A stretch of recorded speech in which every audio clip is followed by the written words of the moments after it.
Kimki meni tushida ko'rsa, bas, u meni aynan o'zimni ko'ribdi. Chunki shayton mening suratimga kira olmaydi. Bu so'zlar Rasululloh alayhissalomga tegishli bo'lib, Imom Ahmad, Imom Buxoriy va Termiziylar rivoyat qilgan.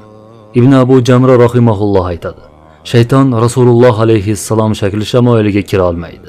Kimki tushida Rasululloh alayhissalomni chiroyli suratda ko'rsa, bu uning dini komilligiga ishora bo'ladi. Agar Rasulullohning a'zolaridan biror a'zosida jarohat asari bilan ko'rsa, bu uning dinida nuqsonga yo'liqishiga ishora bo'ladi. Bu haq gapdir. Tajribada sinovdan o'tgan va shu xulosaga kelingan gapdir. Imom Ibn Hajar Haytamiydan ba'zi zamondoshlari Rasululloh sallallohu alayhi va sallamni bu dunyoda ko'rish imkoni bormi deb so'radilar. U kishi shunday javob berdi: Ba'zi ulamolar imkonsiz deydi, boshqa bir ba'zilari esa mumkin deydi. Ikkinchilarining fikri haqdir. Chunki bu haqda juda ko'plab solih insonlardan ishonchli xabarlar bor. Undan tashqari payg'ambar alayhissalomning o'zlari kimki meni tushida ko'rsa, bas u tezda uyg'oq holda ham ko'radi deganlar. Xuddi shu hadisga izoh bergan aksar ulamolarning fikricha, Rasulullohni tushida ko'rganlar u zot sharifni shu dunyoning o'zida o'z ko'zlari bilan albatta ko'radi. Eng kamida dunyodan o'tish, jon omonatini topshirish chog'ida Rasululloh alayhissalomning muborak yuzlarini ko'rib, jamollarini his qilib, keyin vafot qiladi deydi. Mafotih kitobida aytilishicha, kimki tushida payg'ambarimiz Muhammad alayhissalomni ko'rish vaqtiga muyassar bo'lsa, uning dunyodan o'tish xotimasi xayrli bo'ladi. Qiyomat kuni Rasulullohning shafoatiga noil bo'ladi.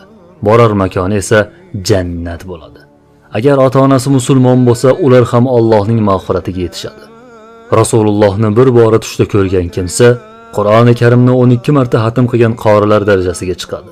Bunday quvonchli tush ko'rganlarning so'nggi damda jon topshirishi juda yengil bo'lib, qabr azobidan ham xalos bo'ladi. Shuningdek, qiyomat kuni dahshatlaridan ham omon qoladi deydi. Imom Navaviy rahmatullohi alayhidan Rasululloh alayhissalomni tushda ko'rishlik faqat solihlarga xosmi yoki hamma inson ko'rishi mumkinmi deb so'raganlarida u kishi yo'q. Faqatgina solihlar emas, balki hamma musulmon u zot sharifni tushida ko'rish imkoniga ega deb javob bergan. Kabina xodimingiz imkon qadar siz azizlar bilan Hasan Muhammad Shaddod rahimahullohning shu mavzuda bitgan asari asosida payg'ambar alayhissalomni tushda ko'rish imkonini beruvchi qimmatli tavsiyalar bilan ulashamiz. Janob Rasulullohni ko'rish uchun quyidagi tavsiyalarga amal qiling. Birinchi tavsiya: Qadr surasini har kuni quyosh chiqish va botish chog'ida 21 martadan o'qishni odat qilgan kishi Rasululloh alayhissalomni Allohning xohishi bilan tushida ko'radi. Ikkinchi tavsiya: Kavsar surasini bir kechada 1000 marta o'qigan kishi Rasulullohni Allohning xohishi bilan u ham ko'radi. Hasan Muhammad Shaddod bu amaliyot foydasini tajribadan o'tkazganini ta'kidlagan. Uchinchi tavsiya: Kimki Rasululloh alayhissalomni tushida ko'rishni istasa, Muzammil surasini 41 marta o'qisin. Shubhasiz, u Rasulullohni ko'radi. Hasan Muhammad bu amaliyotni ham sinovdan o'tkazganini ta'kidlagan. To'rtinchi tavsiya: Juma kunida Qadr surasini 1000 marta o'qigan kishi payg'ambar alayhissalomni tushida ko'rmaguncha bu dunyodan o'tmaydi. Allohga hamdlar aytamanki, bu ham tajribadan o'tdi deydi Hasan Muhammad. Beshinchi tavsiya: Ba'zi ulamolar aytishlaricha, Kavsar surasini quyidagicha xususiyati bor. Kimki bu surani juma kechasida 1000 marta o'qib, ortidan Rasulullohga yana 1000 marta salovat aytib uxlasa, tushida u zoti sharifni ko'radi. Men bu tajribani amalda juda ko'pchilik sinab ko'rganini va tasdig'ini topganini bilaman deb aytadi Hasan Muhammad. 6-tavsiya. Ba'zi mashoyixlarga ko'ra, juma kechasining qoq yarimida turib, Quraysh surasini 1000 marta o'qib, tahorat bilan uyquga ketsa, tushida payg'ambar alayhissalomni ko'radi va Allohdan so'ragan boshqa hojatlari ham ravo bo'ladi. 7-tavsiya. Abdulloh ibn Abbos radhiyallohu anhu aytadi: Kimki bir kechada Qul huvallohu ahadni 1000 marta o'qisa, tushida payg'ambar alayhissalomni ko'radi. Allohga hamdlar bo'lsinki, buni tajribadan o'tganini ishonch bilan ayta olaman deydi. 8-tavsiya.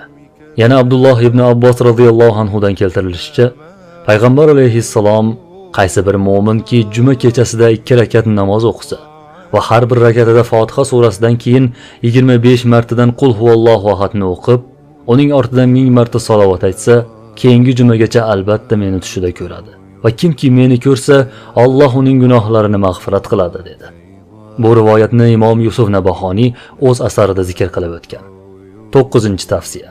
Kimki juma kechasi 2 rakat namoz o'qib, har rakatida bir martadan Fotiha surasini va 5 martadan Oyatul Kursini o'qib, namozini tamomlagach payg'ambar alayhissalomga salovat aytsa, Rasulullohni albatta tushida ko'radi. 10-tavsiya. Anas ibn Malik radhiyallohu anhu rivoyat qiladi.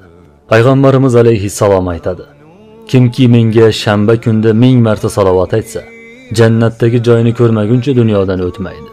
Men bu xabarni ham tajribamdan o'tkazganman, deydi Hasan Muhammad Shaddod. 11-tavsiya.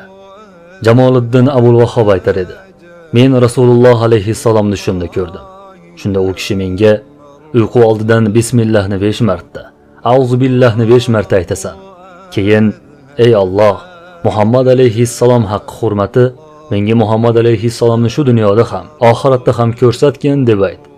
Allohga hamdlar aytamanki, bu ham tajribada sinaldi, deya ta'kidlaydi Hasan Muhammad. 12-tavsiya. Payg'ambar alayhissalomni tushida ko'rish uchun quyidagi duoni 100 marta o'qish tavsiya etiladi.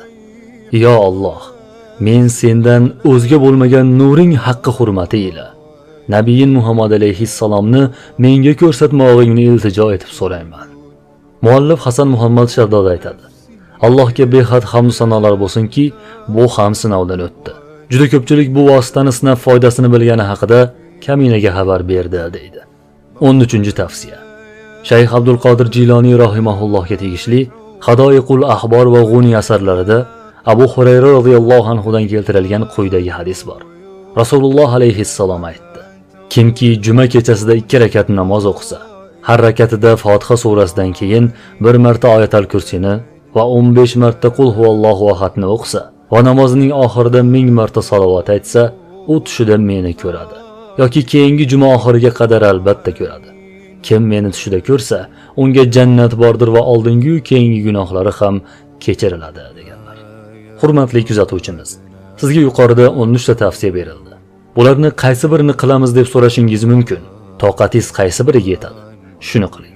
Hammasiga yetsa hammasini bajaring. Axir siz birorta boyni yoki podshohni emas, Rasulullohni ko'rishni istayapsiz. Shuning uchun qo'lingizdan kelsa barcha tavsiyani sinab ko'ring. Agar Alloh muvaffaq qilib, u zotni tushingizda ko'rsangiz, bizning nomimizdan ham salom ayting. Va yana shuni bilingki, agar u zotni tushingizda ko'rsangiz, imkon qilsa buni boshqaga aytmang. Bu Alloh bilan o'rtangizda sir bo'lib qolsin. Bunday go'zal tuyg'ular, shirin lahzalarni odamlar bilishi shart emas.